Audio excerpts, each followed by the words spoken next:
If you're all familiar, then it's very easy for us to just go ahead. Yeah.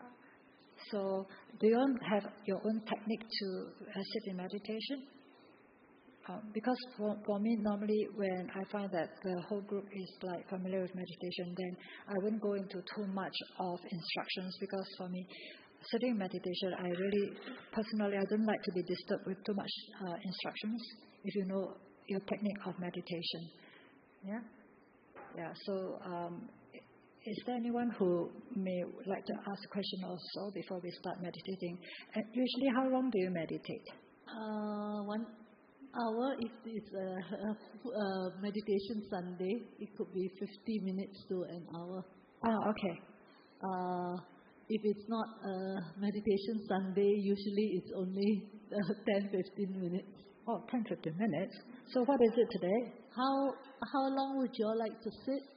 Maybe, you can start the leading off just a few minutes, and then we continue sitting and see. Because there's something that I really want to share with everybody. You see, normally for us monastics, especially when we are not Westerners or whatever, our language skill is not really that good. So whenever we come across an article which echoes how we practice, how we feel, and how we understand the Dhamma, then we feel that, okay, this is something that I like to share with you. And usually I'll try to read it out so that the author of this article doesn't get discredited by my misrepresentation.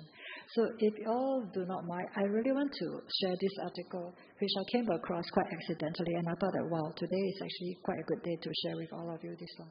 You may have heard about it already, but I thought that just a reminder, for us to get into good meditation, we do have to do some preparatory work. We don't just say that, okay, I'm going to meditate, I want to sit down, and I'm going to hope to have good, deep meditation. It's not possible.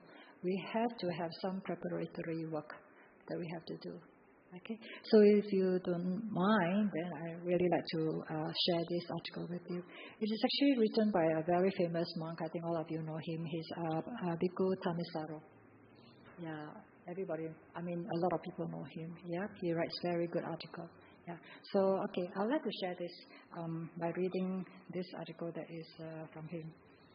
It was actually written in 1997. Yeah. So sometimes, just out of the blues, you just click onto Google to look for something, and then something else pops up, and then you got, whoa, this is something I can use. Yeah. So, good come up. Okay, now, the healing power of precepts. Do you believe in taking the 5 precepts and observing the 5 precepts daily? Are you all observing the 5 precepts daily? Especially the 4th precept.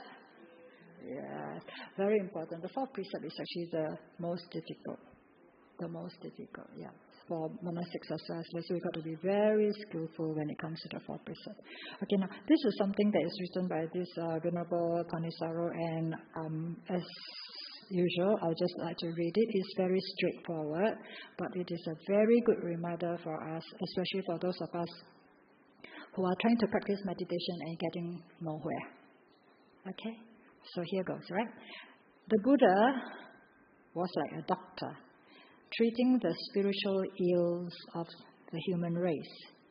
The path of practice, he taught, was like a course of therapy for suffering hearts and minds. Agree, right?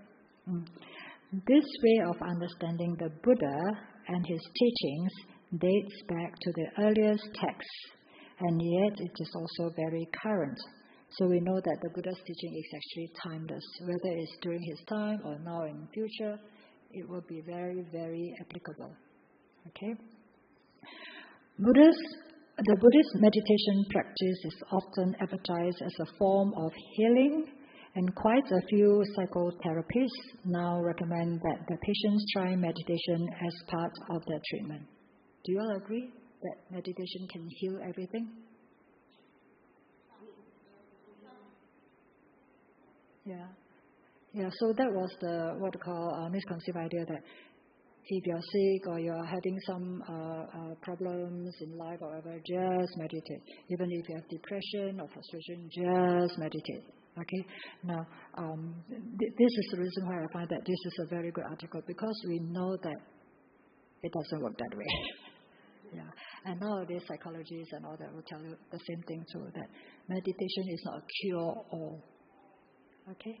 So after several years of teaching and practicing meditation as therapy, however, many of us have found that meditation on its own is not enough. In my experience, I have found that Western meditators tend to be afflicted more with a certain grimness and lack of self-esteem than any Asians I've ever taught. So this is actually Bhikkhu Thanisaro's opinion, okay, his observation. Their psychics are so wounded by modern civilization that they lack the resilience and persistence needed before concentration and insight practices can be genuinely therapeutic. Now, the word concentration, you just take to mean unification of the mind, stillness. Okay, I will not keep on explaining what the word concentration means. So this is exactly what's happening. Okay, a lot of teachers think that meditation can be recommended for any situation, like those who have like grief, deep griefs or pain with certain kind of experiences in their life or the loss of somebody, and especially for those with traumatic experiences in their life. Yeah, meditation actually will not help them immediately. It takes a lot of time for them to heal themselves. So I probably will relate one incident, a real life incident in our monastery after I've read this, okay, about how meditation on its own is really not enough. So other teachers have noted this problem as well, and as a result, many of them have decided that the Buddhist path is insufficient for our particular needs. To make up for this insufficiency, they have experimented with ways of supplementing meditation practice, combining it with such things as myth, poetry, psychotherapy, social activism, sweat lodges, morning rituals, and even drumming. The problem, though, may not be that there is anything lacking in the Buddhist path, but that we simply haven't been following the Buddha's full course of therapy. Okay. The Buddha's path consisted not only of mindfulness, concentration, and insight practices, but also of virtue, beginning with the 5 precepts. In fact, the precepts constitute the first step in the path. There is a tendency in the West to dismiss the 5 precepts as Sunday school rules, bound to old cultural norms that no longer apply to our modern society. But this misses the role that the Buddha intended for them. They are part of a course of therapy for wounded minds. In particular, they are aimed at curing 2 ailments that underlie low self-esteem, regret, and denial. Okay, now this is the reason why Ajahn Brahm, whenever we go for him for interviews and then when we describe our experiences with him and all those things, if you really are going on the right track in meditation, Ajahn Brahm's words will be that you probably have very high level of sila. That's why you are able to get to this level of meditation. So sila, beginning from precepts, is very important. Yeah, don't dismiss the 5 precepts as something very simple, just 5. Right. Is very important, and the 5 precepts actually is like a warranty for our rebirth as a human being, if we are to be reborn. That's all stated in the suttas. Okay. Now, when our actions don't measure up to certain standards of behavior, we either regret the actions or we engage in one of 2 kinds of denial. Okay. We deny that our actions did in fact happen, or we deny that the standards of measurement are really not valid. So these reactions are like wounds in the mind. Okay?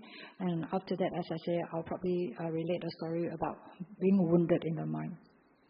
Regret is an open wound, tender to touch, while denial is like hardened, twisted scar tissue around a tender spot. I really feel that this is such a good description. Yeah. And when the mind is wounded in these ways, it can't settle down comfortably in the present, for it finds itself resting on raw, exposed flesh or calcified knots. Even when it's forced to stay in the present, it's there only in a tense, contorted, and partial way. And so the insights it gains tend to be contorted and partial as well. Only if the mind is free of wounds and scars can it be expected to settle down comfortably and freely in the present and to give rise to undistorted discernment. So this is the importance of how, our mind should be free from all those kind of very deeply suppressed emotions that can always surface when the mind is quiet. Most of the time you sort of like relieve those emotions that you may have lived many years ago. Yeah. So this is where the 5 precepts come in. They are designed to heal these wounds and scars. Healthy self-esteem comes from living up to a set of standards that are practical, clear-cut, humane, and worthy of respect. And the 5 precepts are formulated in such a way that they provide just such a set of standards. Okay, now what do they mean by practical? The standards set by the precepts are simple. No intentional killing, stealing, having illicit sex, lying, or taking intoxicants. It's entirely possible to live in line with these standards. Not always easy or convenient, but always possible. Do you agree? I think most of us, many of us are already on the 5 precepts, yeah? So not always easy or convenient, but always possible. I have seen efforts to translate the precepts into standards that sound more lofty or noble, taking the 2nd precept, for example, to mean no abuse of the planet's resources, but even the people who reformulate the precepts in this way admit that it is impossible to live up to them.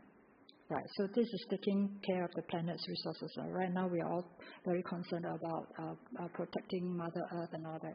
How many people here actually are seriously into recycling and all that? We have to ask ourselves that. Yeah, Singapore is still very far from that. Yeah. Okay, so all these are little steps we can take to not only take care of ourselves, not only of the human beings. We also have to take care of other species on Earth and also planet Earth. Yep. Okay. Anyone who has dealt with psychologically damaged people knows that very often the damage comes from having been presented with impossible standards to live by. If you can give people standards that take a little effort and mindfulness but are possible to meet, their self-esteem soars dramatically as they discover that they are actually capable of meeting those standards. They can then face more demanding tasks with confidence. Okay, so that is about practicality of the 5 precepts. What about being clear-cut? The precepts are formulated with no ifs, no ands, no buts. This means that they give very clear guidance with no room for waffling or less than honest rationalizations. An action either fits in with the precepts or it doesn't. Again, standards of this sort are very healthy to live by.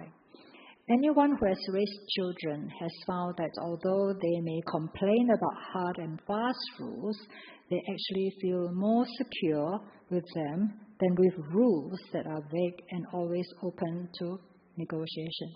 Isn't that true? Sometimes when we are given instructions that are not very clear, then, it can be very confusing.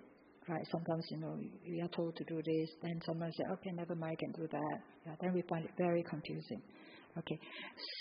Clear-cut rules don't allow for unspoken agendas to come sneaking in the back door of the mind. If, for example, the precepts against killing allow you to kill living beings when their presence is inconvenient, that would place your convenience on a higher level than your compassion for life. Yeah? Convenience would become your unspoken standard, and as we are all known, unspoken standards provide huge tracts of fertile ground for hypocrisy and denial to grow. If, however, you stick by the standards of the precepts, then as the Buddha says, you are providing unlimited safety for the lives of all. There are no conditions under which you would take the lives of any living beings, no matter how inconvenient they might be. In terms of other precepts, you are providing unlimited safety for the possessions and sexuality, and unlimited truthfulness and mindfulness in your communication with them. When you find that you can trust yourself in matters like this, you gain an undeniably healthy sense of self-respect. So this is the clear-cut sense of the values of the 5 precepts. So what about being humane? The precepts are humane both to the person who observes them and to the people affected by his or her actions. If you observe them, you are aligning yourself with the doctrine of karma, which teaches that the most important powers shaping your experience of the world are the intentional thoughts, words, and deeds you choose in the present moment. This means that you are not insignificant. Every time you take a choice at home, at work, or at play, you are exercising your power in the ongoing fashioning of the world. At the same time, this principle allows you to measure yourself in terms that are entirely under your control, your intentional actions in the present moment. Yep.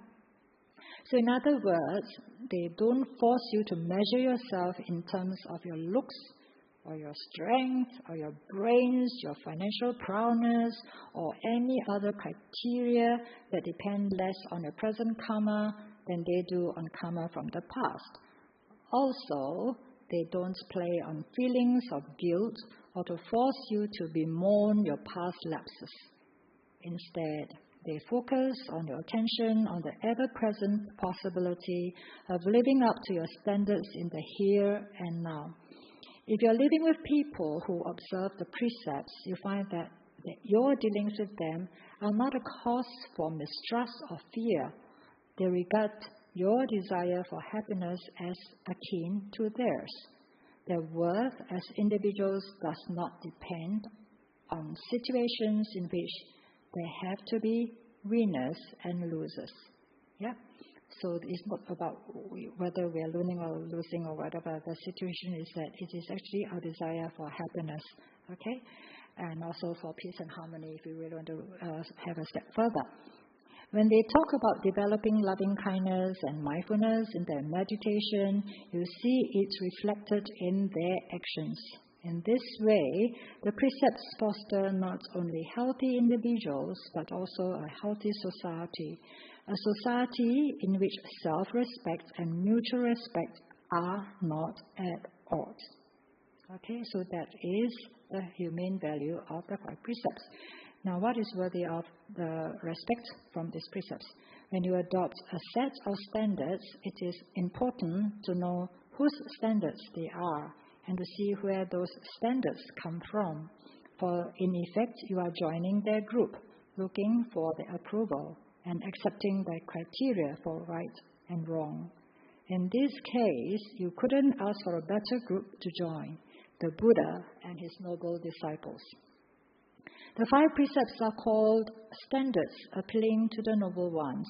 From what the text tells us of the noble ones, they are not people who accept standards simply on the basis of popularity. In fact, we were told many times by some professors that if the Buddha was alive today and if he was to be voting for certain things, the Buddha probably would be losing all the time. Because not many people in the world will have the Buddha's compassion, standard of compassion and wisdom. Yeah? So it's very important that we don't do things because it's popular and well-known or whatever, but because it's got a very meaningful purpose behind that for the safety and security of every being. not just human beings. Yeah. So they put their lives on the line to see what leads to true happiness and have seen for themselves, for example, that all lying, telling untruth, is pathological, and that any sex outside of a stable, committed relationship is unsafe at any speed. Other people may not respect you for living by the 5 precepts, but noble ones do, and their respect is worth more than that of anyone else in the world. Now, many people find it cold comfort to join such an abstract group, especially when they have not yet met any noble ones in person.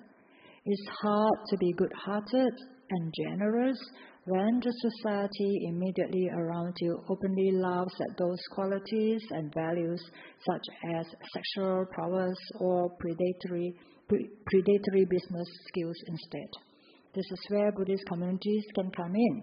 It would be very useful if Buddhist groups would openly part ways with the prevailing immoral tenor of our culture and let it be known in a kindly way that they value good-heartedness and restraint among their members. In doing so, they would provide a healthy environment for the full-scale adoption of the Buddha's course of therapy, the practice of concentration and discernment in the life of virtuous action. Where we have such environments, we find that meditation needs no myth or make-believe to support it, because it is based on the reality of a well-lived life.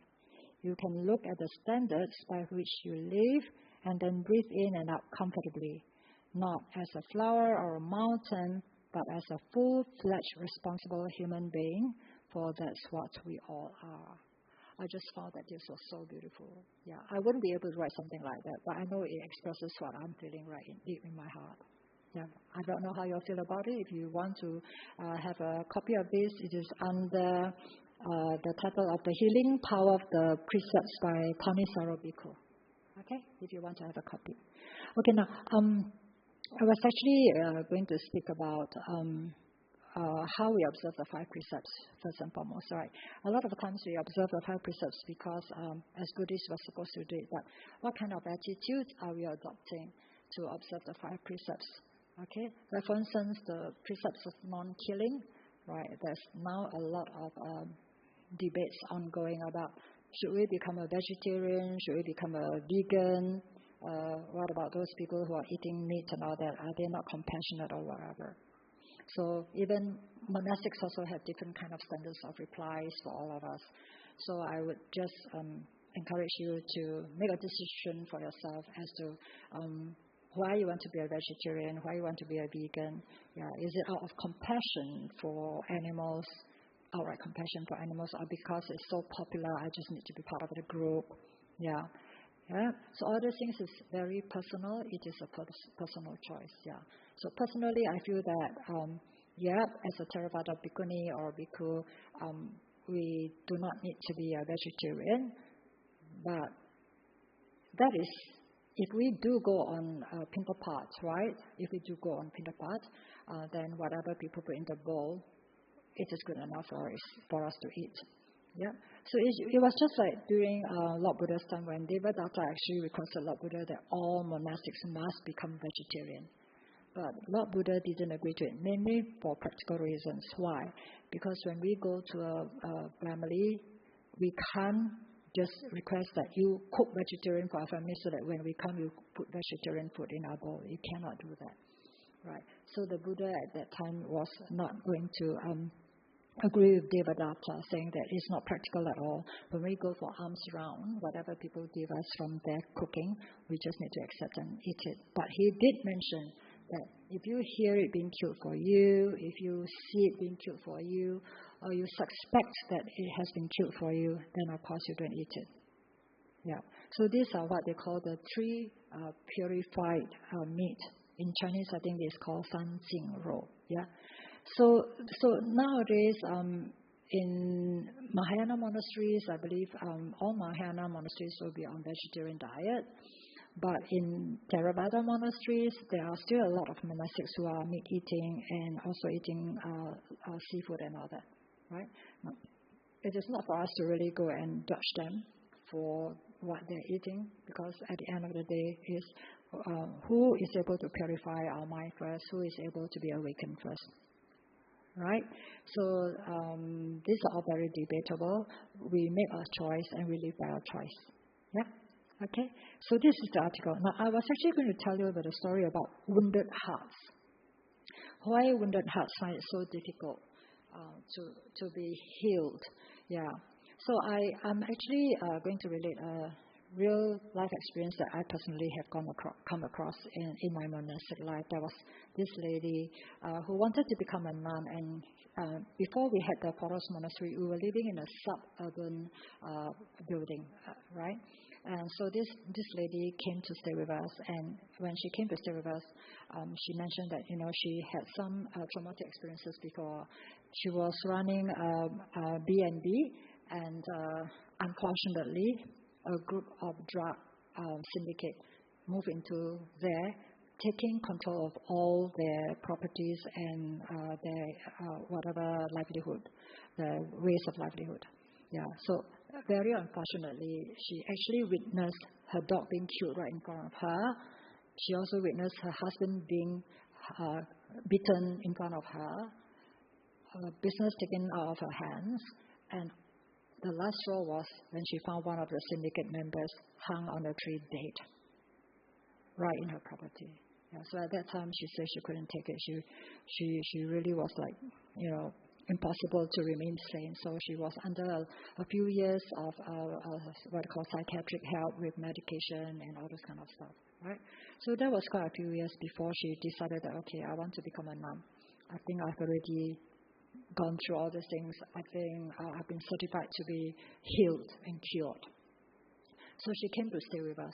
Now, when we were in the suburban property, we didn't have a forest background or anything like that. Nothing. It's just a suburban with neighbors just across the streets and just near us. So it wasn't as quiet as it is. But because of our lifestyle, it's just quiet enough to be contemplative and like something like in seclusion, because we rarely talk to each other unless we need to and all those things. So a few months passed by. She was really well, helping with everything that we need to do, meditating with us, everything. And because she also was learning meditation from other lineages, so she was really good into meditation, very quiet, so generous, so helpful. Yeah, very compassionate person. Then suddenly, a few months later, one day, she came crying to me, trembling and crying at the same time. And she really was so apologetic. She said, Ayya Upekkha, I thought I resolved all those experiences in my life, but no. I'm starting to relive those fear, those emotions that I experienced when I actually saw those things happening to me a few years back. It was so bad. She was really trembling and crying, although she kept on apologizing. So as I was saying, thanks to my training with Shamil counseling under dear Pauline there, I was so happy to see her today after years of not knowing where she was. Yeah.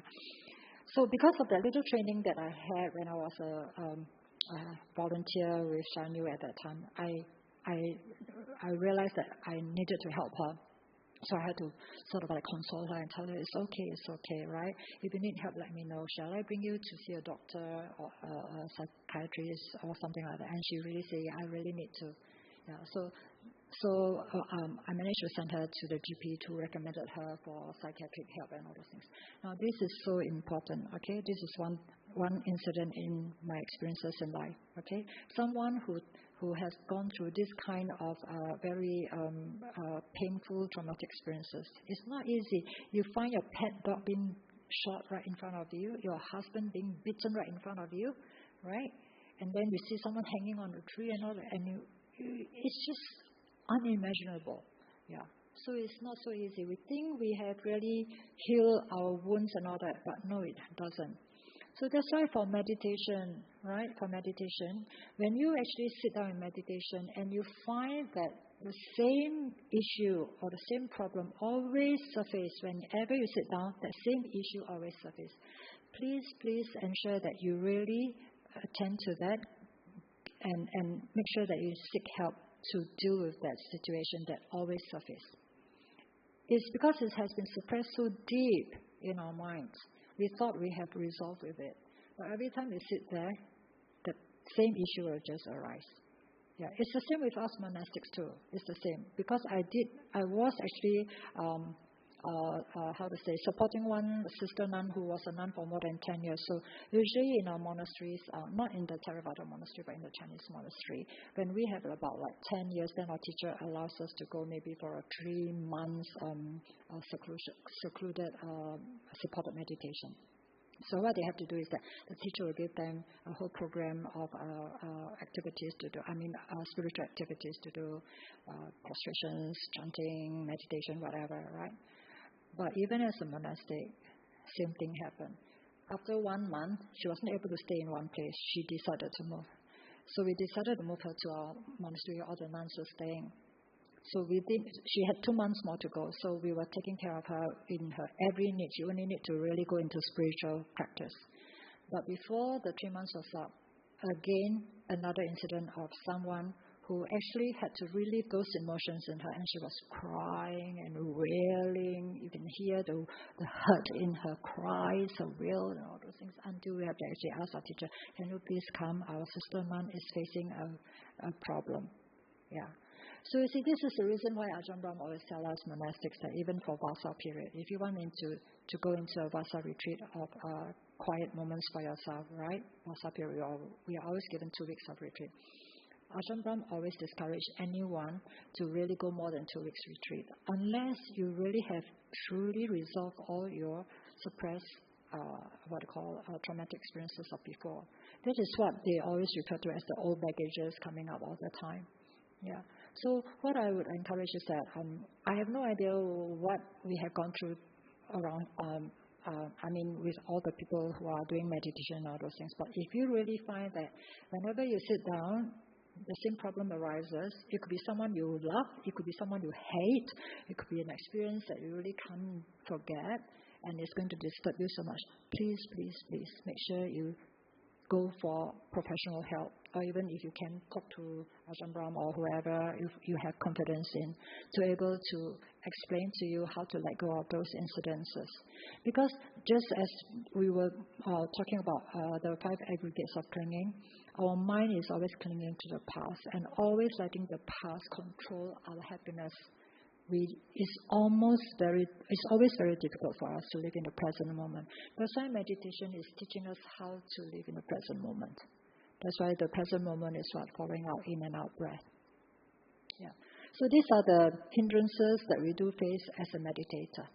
Yeah. If you find that you are just very busy and you just want to relax for a few minutes every day and you meditate maybe 5, 10, 15 minutes, probably you won't feel all those kind.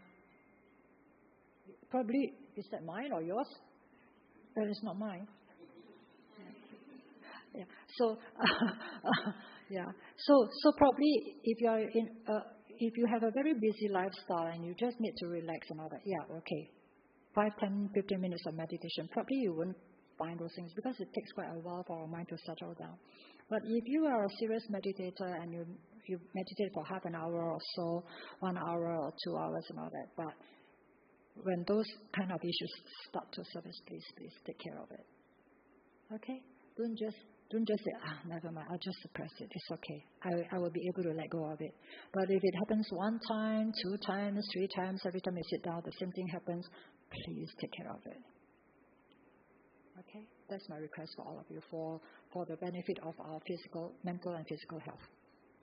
Okay?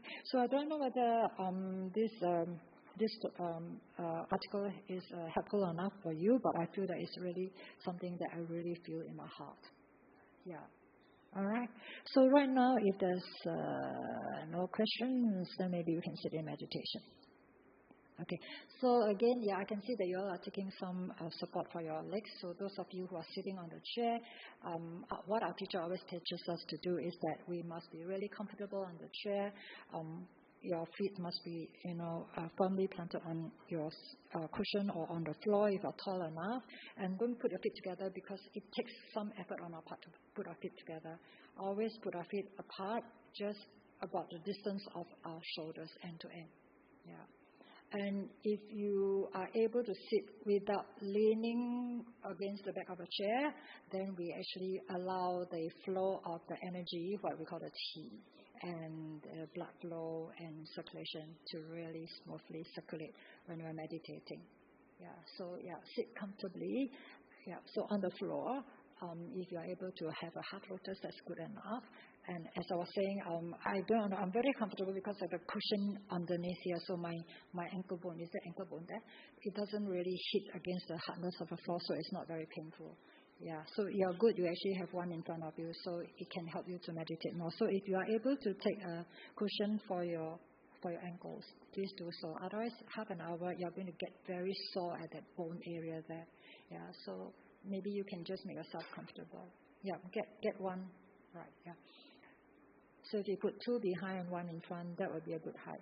So not everybody does need this height behind. Some people actually can meditate without a height behind, depending on the structure of our body. So most of us will feel very comfortable with a little bit of height behind.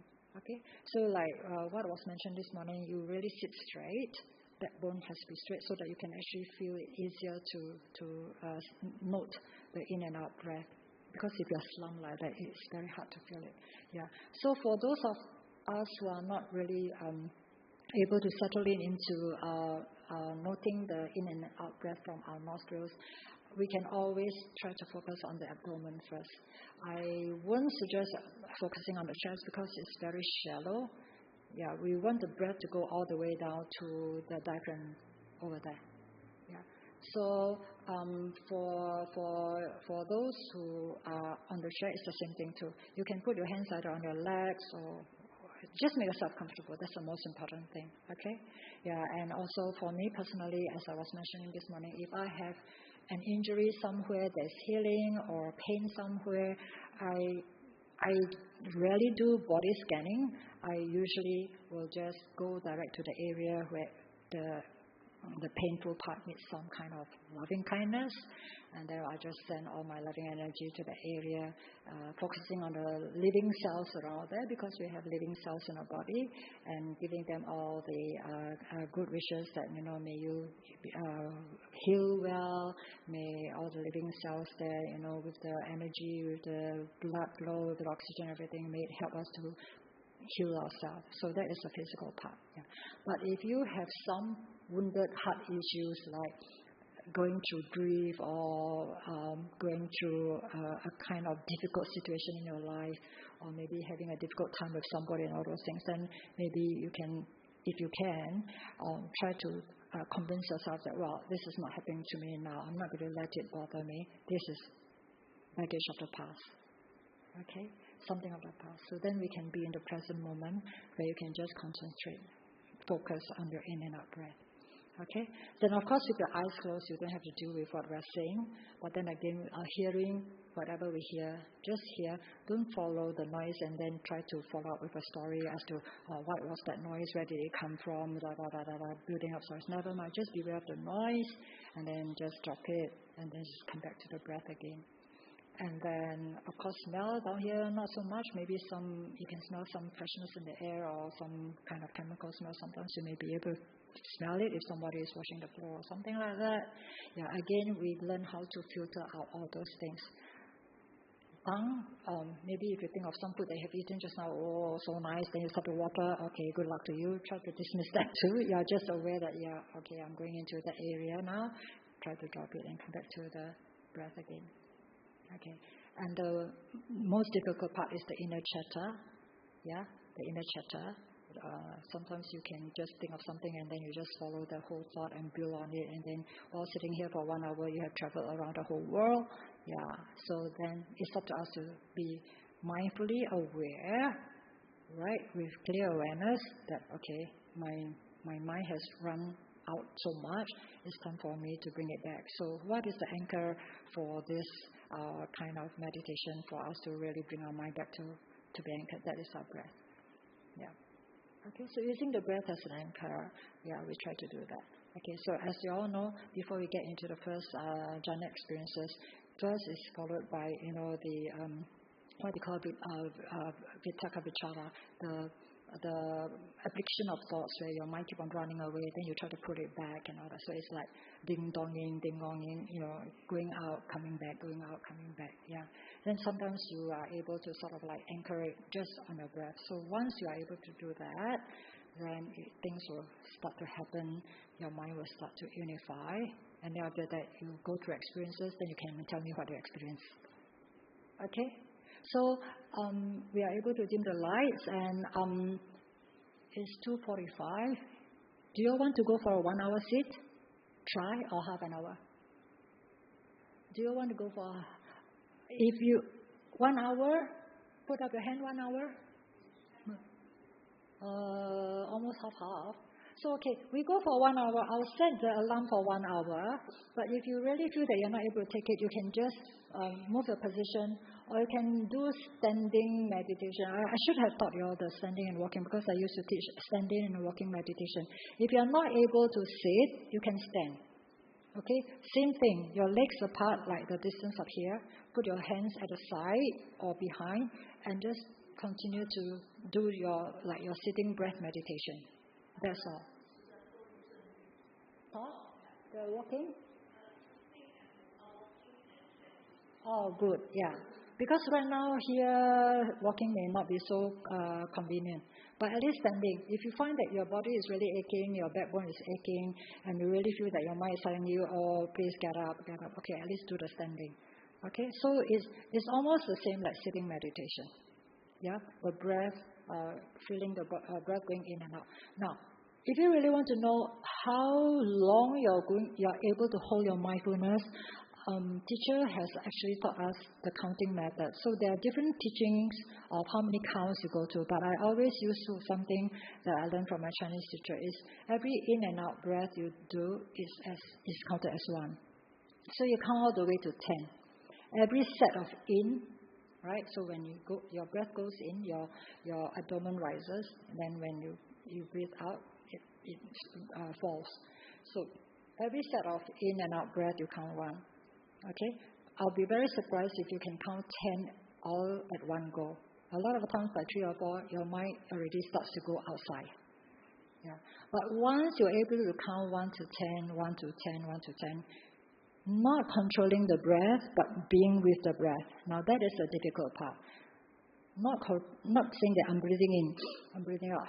No, cannot. You really got to be with the in and out breath. Otherwise, you're going to get chest congestion. You're going to get shortage of breath, and breathlessness. You find that everything is so congested here. That's because we are actually controlling the in and out breath. Yeah. So you really have to find that technique to be with the breath without controlling it. Okay, that's always the most difficult for most of us as beginners. But once you get to it, it just comes in and out naturally, and then you are with the breath naturally. So if you're able to count to like maybe 5 or 10 sets of 1 to 10, I'm quite sure that your mind is already starting to unify. And then slowly you can actually focus on here. It's very natural. Once you are able to count about 5 to 10 sets of 1 to 10, you can just focus on here. And then you can start to feel the air coming in and out from here. Okay, not at the tip of your nose. You can't feel anything. That's I think, an erroneous word to use in meditation books, focusing on the tip of your nose. You can't feel anything here, but from the nostril here. Okay, all right. So shall we go for it now? Okay. So it's 2:50. Maybe I won't go for 1 full hour. Maybe just 45 minutes or something like that. Okay, just for 45 minutes. So if I'm able to get just ready, I'm just going to set my alarm with a meditation bell so that I don't have to keep on opening my eyes. Because when I teach meditation, I love it because I can meditate with all of you. And I don't want to be opening my eyes and say, oh, is it time to ring the bell? That's why I have this meditation alarm with me. Okay, so you just go ahead and try to do it, right? Even if you cannot do breathing meditation, if you want to do loving kindness meditation or other kinds of meditation, please go ahead. And if you have been learning what we call vipassana and it is very helpful to you, please go ahead, right? For us, we are trying to learn sama samadhi, meaning we want to empty our minds from all the thoughts. We really want to stop all these thoughts from arising. We want to come to a state where there's no thoughts arising. That's why we always don't encourage people to keep on labeling, because our mind is already busy enough. And during meditation, if we keep on labeling, we are just continuing with the busyness of the mind. Yeah. But if you are very used to vipassana training and you are very used to labeling, and then after labeling you can drop it and then come back to your breath, please by all means do it, because everybody has a different technique to follow. Is that okay? Okay, so let's go. All for it. And then when it's ringing, it's very soft and gentle. I'll just put it up here. You can hear very well. Okay, it's a meditation bell, the normal Chinese meditation bell. Okay. Please go. Start your meditation. I always call it an inward journey, so please start your journey inwards. Thank you.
If you're able to just rub your hands and just put over your eyes or your face, the energy there does help. Yeah. And please, before you stand up, please give your body a good rub down to get the circulation going.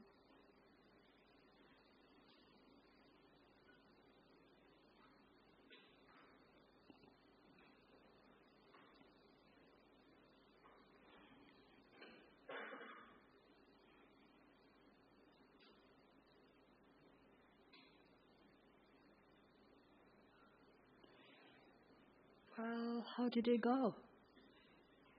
Good? Anyone with any questions? I actually forgot to remind each and everyone that when we're actually going to meditation, please don't give yourself any goal or anything to say that I hope to at least get into a stage of, quietness, or don't give yourself any expectation. Just meditate. Start from ground zero. Don't give yourself any expectation. Yeah. And I do not know. Just now I was aware of the cars going out there, so I was trying to filter out all the noise from all just passing by cars. And then when I actually burped, something that came from lunch actually was my case. I was aware of that. Yeah. And then of course the counting, because I'm very used to my counting, so I think I was able to sort of just stay with my counting. Yeah. And so you don't feel the time, because if you are actually waiting for the bell to ring, it is like torture. Yeah. So that's why if you can just keep on, if you are able to focus on your breath, or if you can't, just at least keep on counting the cycle of 1 to 10, 1 to 10. And even if you forget where you stop, sometimes 1 to 3, then your mind is outside there. Then just be aware that, oops, my mind has gone off astray. Just drop it, come it back, and then just come back to 1. In and out 1, in and out 2. Yeah, just repeat the whole cycle. So it's always 1 to 10. I mean, some teachers will teach you to count 1 to 10, then backwards 10 to 1. But to make things easy for ourselves, because I think our life is miserable enough with a lot of difficulties. So we always try to make things easy for ourselves, right? So just count 1 to 10, 1 to 10, 1 to 10. Yeah. So I'm not sure whether there's any questions that you may want to ask.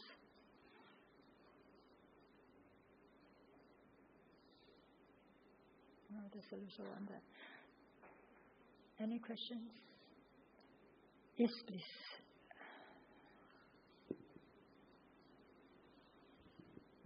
Hello.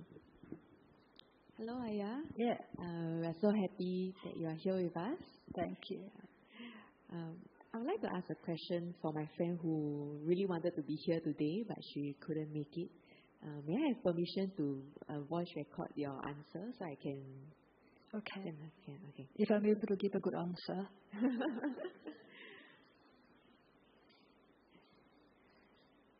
Okay.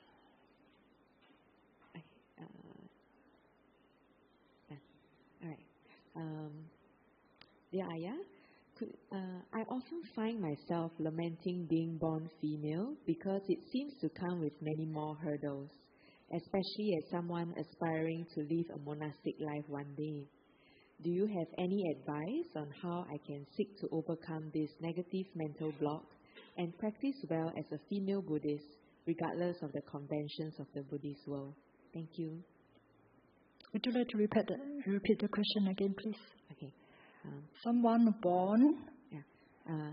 I often find myself lamenting being born female because it seems to come with many more hurdles, especially as someone aspiring to live a monastic life one day.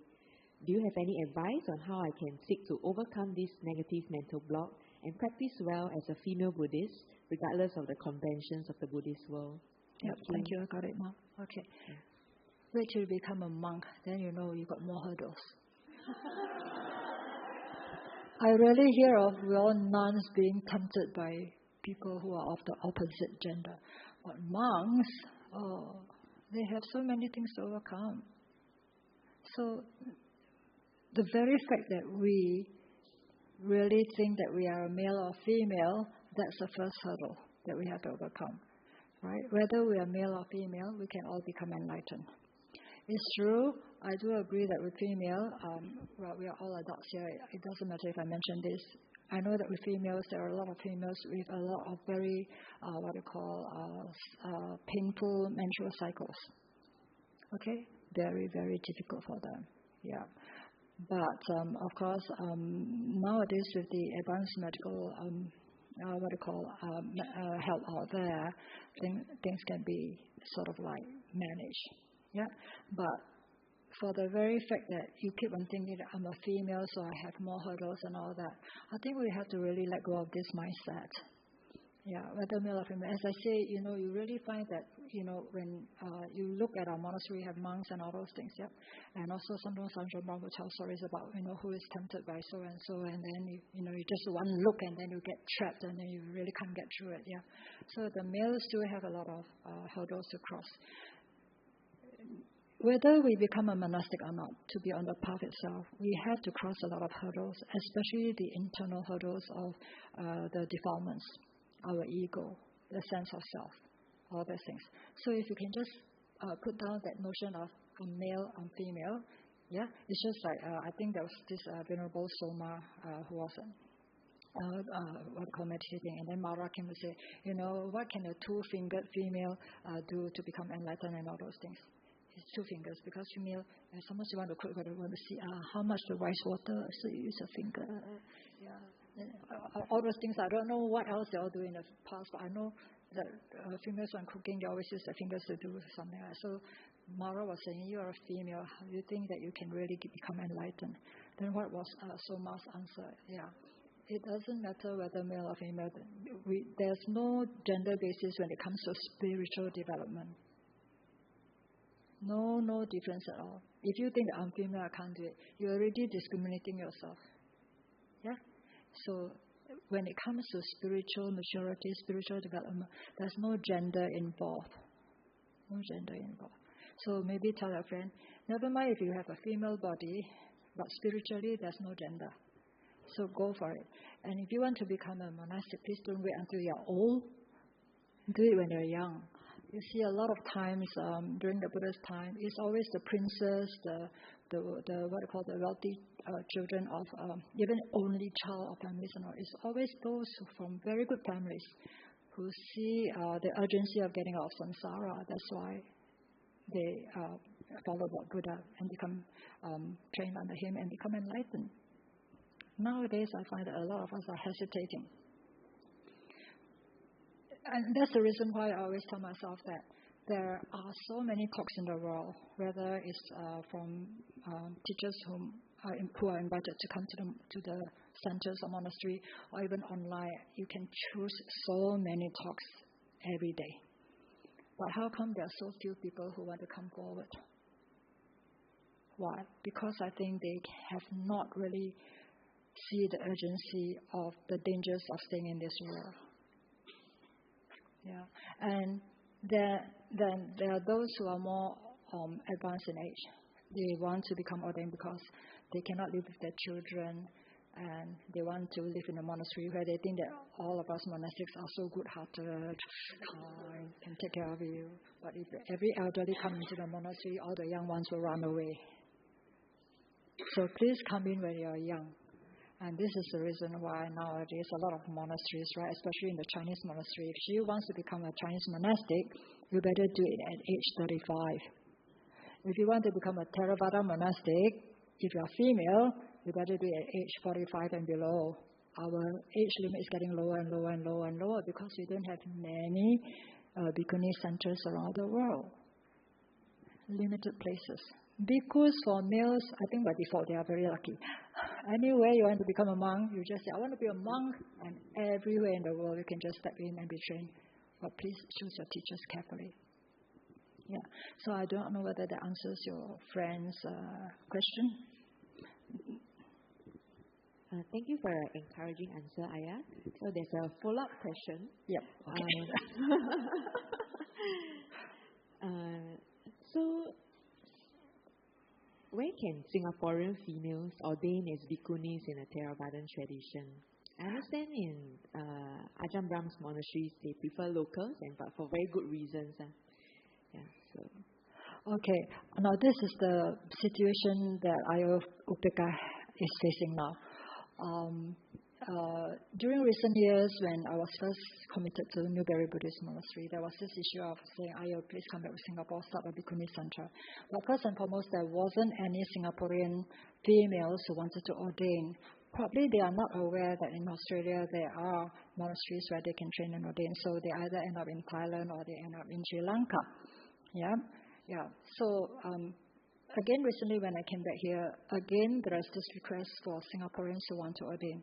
But it so happened that nowadays Newbury is rather well known. I wouldn't say very well known, but rather well known. So there are lots of foreigners who are applying to ordain at Newbury Buddhist Monastery. So when you are a foreigner and you ordain in a foreign country, you need visa sponsorship from the organization. So in Australia right now, if any females want to ordain under the Theravada, either bhikkhu or bhikkhuni in Australia, you have to ensure that the place where you are going to are able to sponsor you with a visa for your at least three initial years of training. Normally for monks it's 5 years. For nuns, 1 year anagarika, 2 years as Samaneri, and 2 years as a bhikkhuni. So altogether at least 5 years. Yeah, so you need the organization to give you a sponsor for that. But it's not easy when you have a quota of 3 locals to 1 foreigner. It's not easy.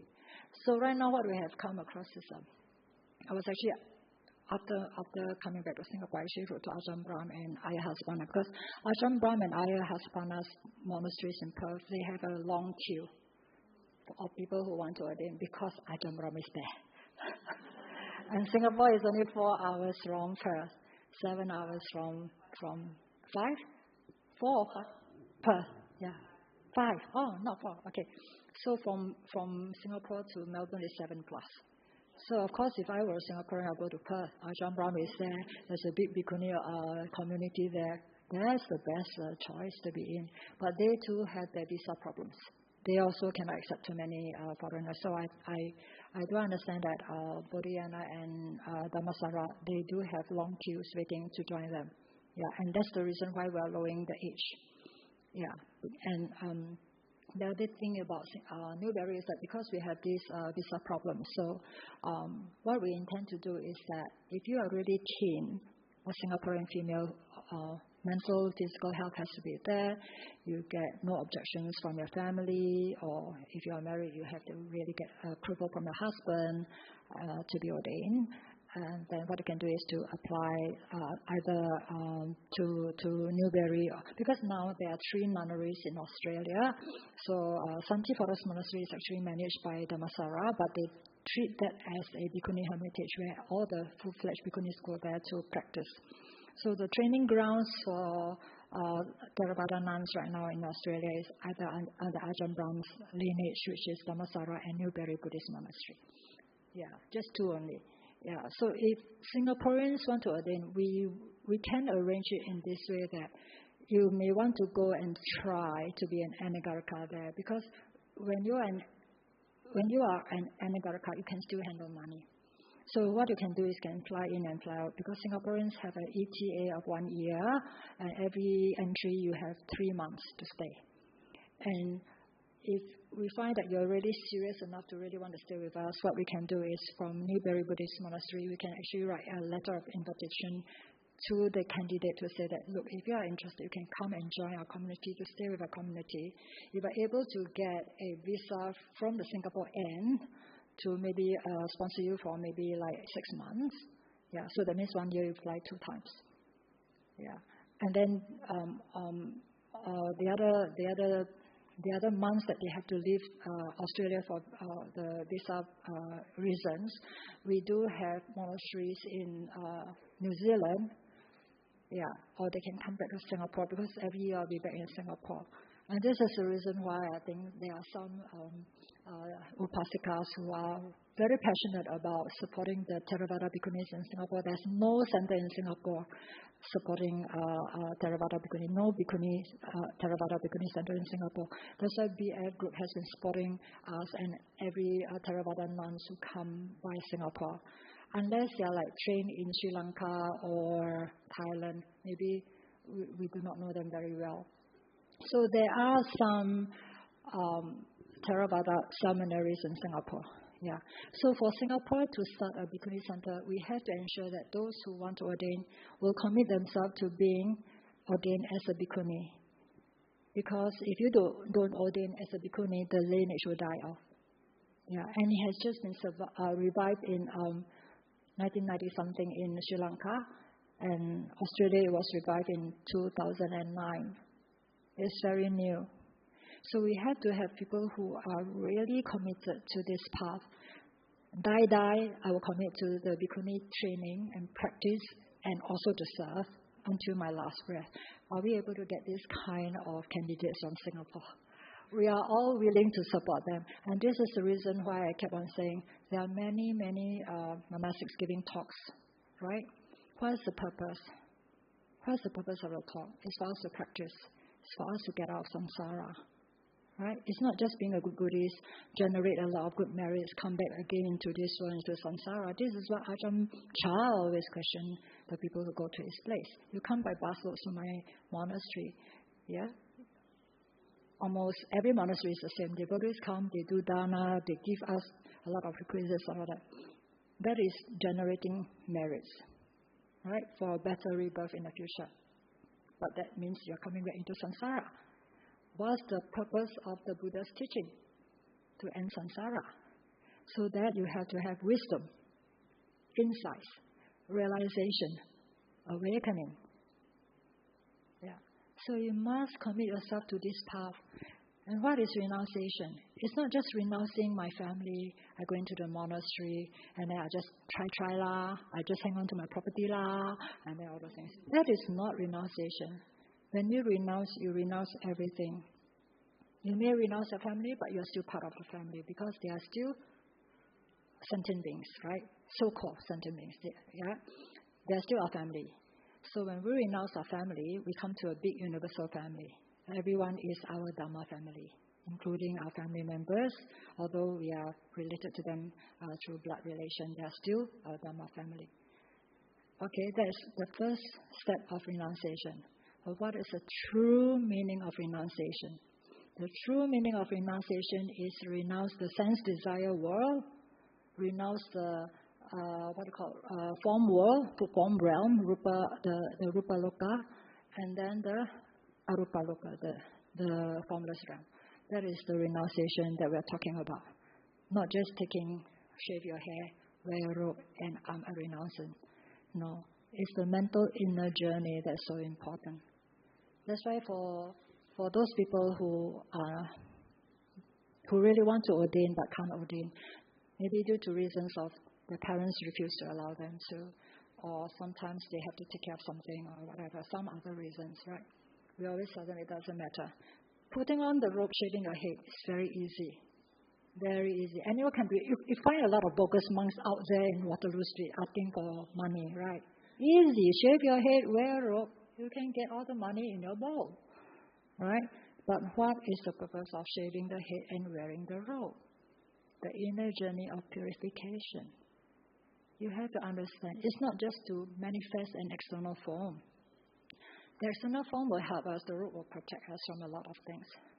But are we worthy to wear the robe of what they call the banner of the Arahant?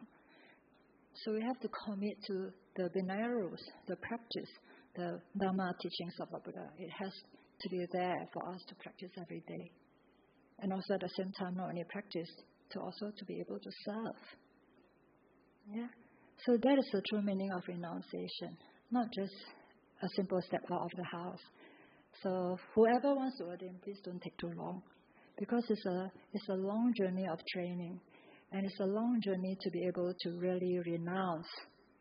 Yeah, renounce our defilements. First and foremost, all our defilements of greed, hatred, delusion, ego, wrong views. Right? Then we have to really understand the Buddha's teaching of the non-clinging to the 5 everydays. What is the meaning of anicca, dukkha, and anatta, the 12 links, yeah, cause and effect, karma, all those things we have to know. So there's a lot of learning to be done, a lot of understanding, a lot of realization. Yeah, so that's the reason why we always discourage people from waiting too long. And then at the same time, there's another problem facing all those who want to ordain. which tradition do I want to go into? Most of the Singaporeans are exposed to the 3 traditions. Most. Yep. So, recently when I came back, we have a discussion with those who are Mahayana. Mahayana, they're so scared of Theravada. Theravada, they're so scared of Mahayana. I'm like caught in the middle. Oh my goodness. Who am I? So I call myself Buddhayana. Yeah, that's safest. Now what happened is that Mahayana, they have their very strict diet of vegetarianism, right? They really cannot accept any monastics who eat meat, right? And there are a lot of Theravada who openly criticize that Mahayana teachings are not the teachings of Lord Buddha because it's not found in the Tripitaka, the Buddhist canon. That is the criticism that they are receiving, right? And then the Mahayana will be saying Theravada is Hinayana, very selfish. Just think of your own liberation, which is not true. You cannot be enlightened if you are selfish. So you see, all these are things that I am hearing every now and then. In fact, when I actually came from the Chinese robes and changed into brown robes and I came back to Singapore, my Mahayana co-practitioners and all that, they asked me, why did you downgrade?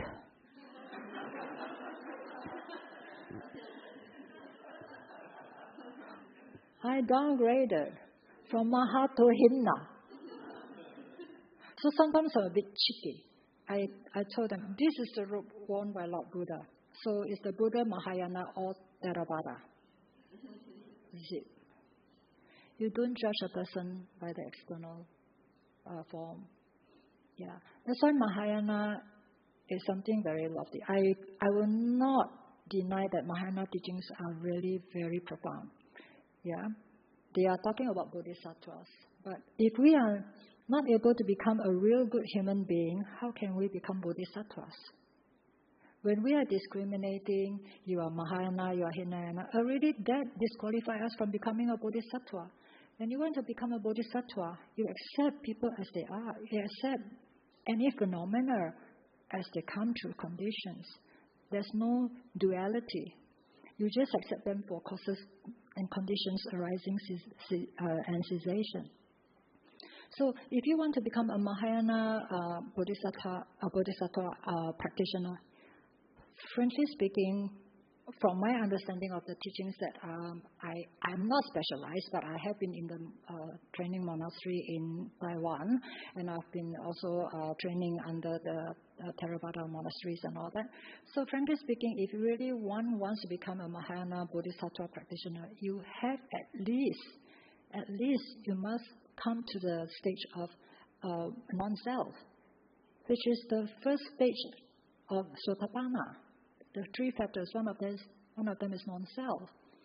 Yeah, when we think that this body and mind is a self, I, me, and mine, you are not even able to go into the Sotapanna stream. So for Bodhisattva, the Bodhisattva precepts are so profound. Okay, so profound. Yeah. So if we don't have the basics of becoming a good human being, how can we practice Bodhisattva practice?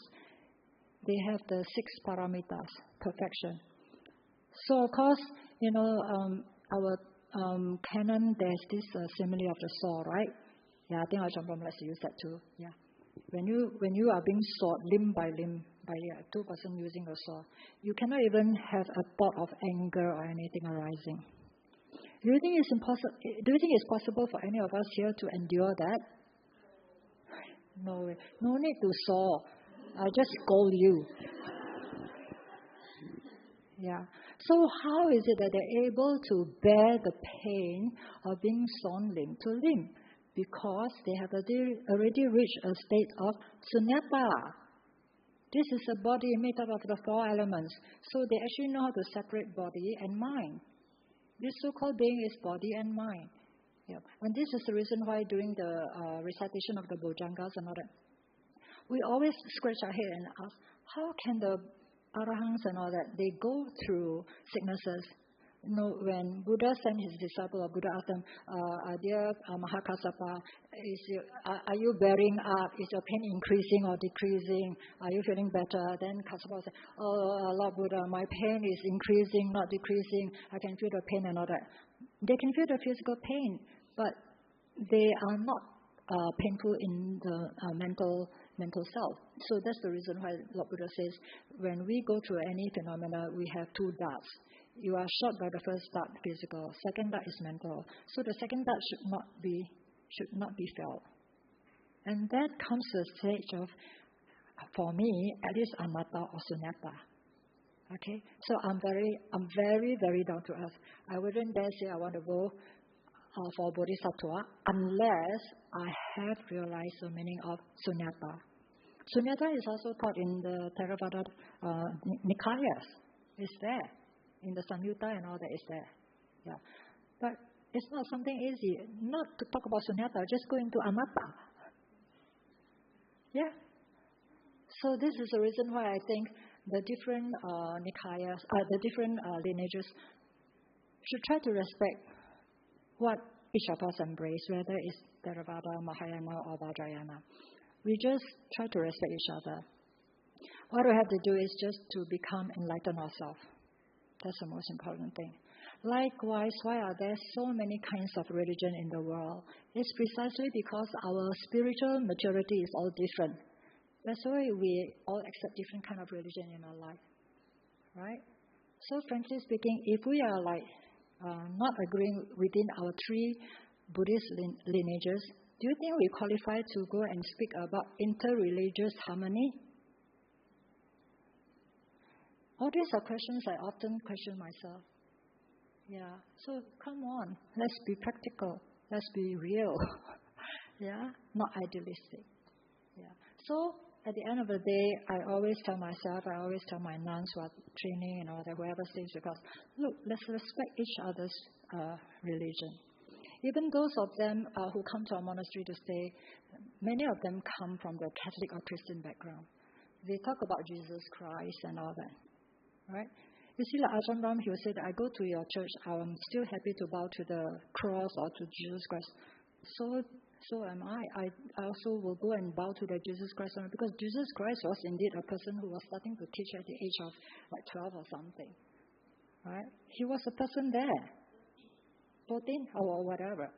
Yeah, 13. Yeah. So look, how many of us can really teach adults at age 13? You say, "Wow, you so Putin, what are you trying to tell me?" Yeah, correct or not? So whoever has that, leadership to really lead by example, yeah, like Jesus Christ and whoever, like Lord Buddha, they are people. They have been born as human beings, right? Of course, the Mahayana, they will talk about the three kayas and the three bodies and all those things, right? And also the pure mind. But everything all boils down to can we become awakened? Yeah. So the discussion of wanting to become a bhikkhuni or a bhikkhu, first and foremost, you have to be very clear which lineage are you interested in. So this is the first step that I always try to steer people towards.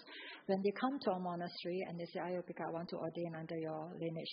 But I'm more inclined towards like Mahayana. So I say, okay, you go Taiwan first, explore in the Taiwanese Chinese monastery first. And if you find that you are still interested to come back to the Theravada Bhikkhuni training, then yeah, we will welcome you with open arms. But then when you come in, you really have to commit to the Theravada teachings of the early teachings of Dhamma and Vinaya and meditation, because that's what the forest tradition is all about. You see, nowadays there are lay people who can teach meditation. They are meditators themselves. There are lay people who actually can teach Dhamma. They understand Dhamma even better than monastics. They can speak better than monastics and all that. And then as a monastic, you don't even want to practice meditation. You don't even want to practice Vinaya. Why should you all come to support us? Correct? So we have to be really committed to the path with right view, right understanding. Yeah, not just play. I just go in and take a look. If I'm not happy, I just disrobe and that's it. Yeah, no, don't do that. We always We always try to encourage people. If you want to stay in the rope, we try to help you stay in the rope until your last breath. Yeah, then that's called real renunciation. Yeah. So that's the reason why for those novitiate programs, right? Novitiate programs that people go and wear the robe and all those things. So like for me, in my heart, will I be able to really support those or not? I'm still not sure because they don't have real renunciation. They wear the robe, go pinterpot everything 10 days, but they still have a job waiting for them to come back to. They still have a house for them to come back to. They still have a family to come back to. Where's that real sense of renunciation? You only get to wear the robe as an experience. You only get to shave your hair as an experience. You only go for pinterpot as an experience. But there's very little renunciation there. Very little.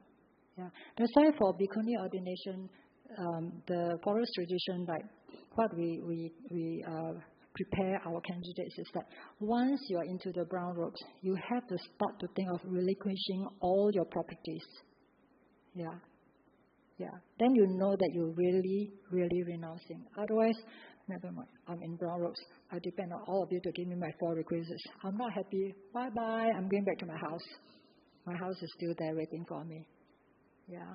That's not called renunciation. And because you have that provision of a house back there, it's very, very easy for you to say, oh, this is not the life for me. I want to go back there. Whereas if you have nothing, you renounce everything, then you tell yourself, die, I'll commit to this path. Yeah? Unless, really something that you can't handle, then of course we will discourage you from torturing yourself just to be in the ropes. Yeah. So you have to have the right understanding. And of course, for renunciation, the person has to understand that for a monastic, it is very important to live as a community. That's where the training comes from. Community living is the best training because we come from different backgrounds. We really test each other out. Yeah, so it's what they call rubbing together until all your sharp points are all blunt. Yeah. So it's very important for one to understand the meaning of renunciation. So for any of you who wants to renounce, there's one article found on Access to Insight. It's called Renunciation, written by T. Prince.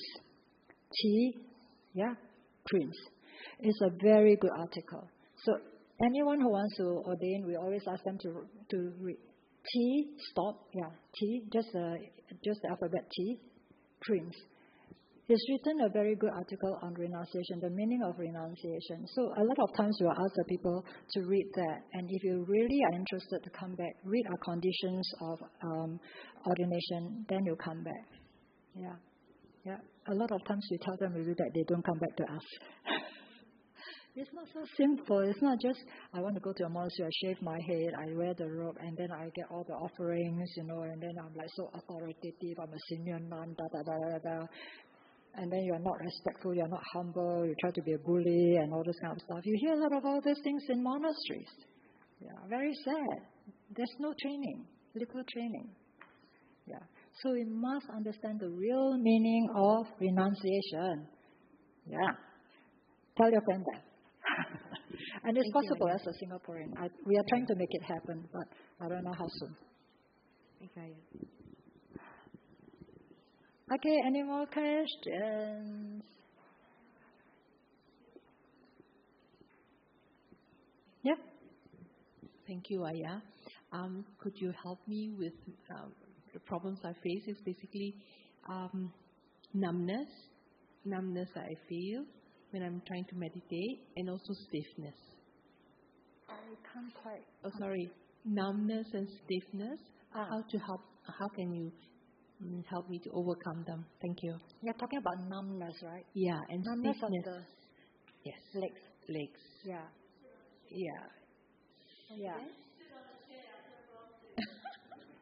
Otherwise, there are very good meditation stools. I'm not sure whether you have it here or not. Meditation stools are really good also, where you don't sit on the chair, but you actually can be like sitting on the bench, but like half kneeling. It's a very comfortable posture. So for numbness, that's the reason why we have to ensure that, our legs are not tucked in like yours. You can show them, if your legs are tucked in like that, it's very easy to get numbness. Yeah, tuck in. Yeah, so that's why we always encourage either half lotus, If you can have full lotus, all the better, but at least half a lotus, or just what we call a quarter lotus, where your legs are really on the floor side by side. But even then, if you're not used to crossing your legs like that, you can still get needles and pins. So never mind, just change it. Change your position and be comfortable. And if sitting causes you a lot of numbness or pins and needles, then you can do walking meditation or standing. Walking meditation also can lead you to really being very focused. You can. Walking meditation. So for those of us who are not able to sit immediately onto the floor, we always encourage that you go for walking meditation. Then you try to unify your mind first, be more focused, and then you sit down. Yeah. Then once you are able to focus, then of course, you don't really have a very strong sense that you have a body there. Yeah. Yeah. So try and sit. Doesn't matter if it's pins and noodles, just change. So you see, for us, many of us actually, we didn't start our meditation from a very young age. When we came to know about English Buddhism in Singapore, it was not very long ago. So many of us only started to learn meditation when we are in the 40s or 50s and like that. Just keep on crossing up your legs. When you are watching TV, sit on the floor, cross your legs. When you're reading a book, sit on the floor, cross your legs. Just recondition your muscles to listen to you. Yeah, it will happen. A lot of times people say, "Whoa, look at that monk, he can sit for so long. I won't be able to do that." Then we say, never mind, just keep on trying. Within 1 year, they can do that. Yeah? Yeah, and then, of course, when you are actually very focused on your breath, then you do not focus on your body, then you don't feel that so much. And of course, there's other teachers who can teach you how to detach yourself from the pain that you are experiencing also. Yeah. Okay. Does that answer your question? Oh, sure. Thank you. Could I just ask one more question? Yeah. It didn't happen to me just now, but I think previously. So basically my question is, what's the significance when your back becomes very, very straight? Oh, no, you don't have to be really very straight. No. Automatically it becomes straight. Right. If it's automatically straight, it's a good sign. Because normally when we are actually focusing on our breath, sometimes, you may be hunched, then suddenly your back just automatically becomes straight. When your back is straight, you can really feel the in and out breath better. Yeah, so it's a good sign. It does become automatic. It happens to us too. Yeah. So it doesn't mean that you are doing something not correct. Yeah, the back will just be automatically straight. That's why a lot of times you see when we are very tired, a lot of times when we're meditating, and if it happens to you, never mind, don't feel embarrassed. Most of the time when we are overworked, when we are meditating, especially after lunchtime, that's why after lunchtime we always advise people go and rest at least for 1 hour. After lunch, go and help out, then do walking meditation for at least half an hour to help digestion, and then at least go and lie down in bed or rest for 1 hour before the next meditation. That's why it's good for afternoon meditation to start at 2 o'clock, because it gives you enough time to go for walking meditation to help digestion, give you at least 1 hour to really have a good sleep. Yeah, and then you get ready. Otherwise, immediately after lunch, most of us will be doing fishing. Yeah. So a lot of times, if you really feel very tired, like sometimes you may be very busy in the morning doing voluntary work or whatever, and then you feel very tired. You may think that you need to lie down on the bed. Actually, you don't need to. When you're feeling very tired, just sit cross-legged. Just meditate. Just close your eyes and relax. Sometimes you'll find your head almost touching the floor. It's okay. Once you get over that sleepiness, you just automatically will sit up, and then you can go into your meditation. Yeah. So a lot of times we underestimate what we can do. Yeah. So we always think, I'm very tired. I must go and lie down on the bed. So when we lie down on the bed, it's 3-4 hours. Oh, I feel so guilty. I'm sleeping for so long. Yeah. But if you are really tired, you just sit in a meditation posture. Yeah. You will get over your sleepiness, and then your back just straighten up, and then you are very, very aware and alert, and that's how your meditation gets into place. Yeah. Thank you so much. Thank you. Thank you.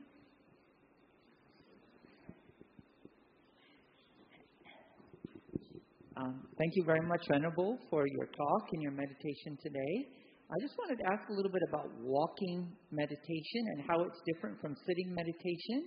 Yeah. And if you have any particular advice for walking meditation, because I seem to have more success with that. Thank you. Okay, have you learned walking meditation from any teacher? A long time ago. Yeah. Okay. Yeah. Okay. All right. So I was told that Bhante Sujato was teaching walking meditation. So what happens is that you can actually go onto YouTube and look for instructions on walking meditation. Now, what's the difference? The difference is that when you're sitting and standing, you can close your eyes. When you're walking, your eyes must be really wide open.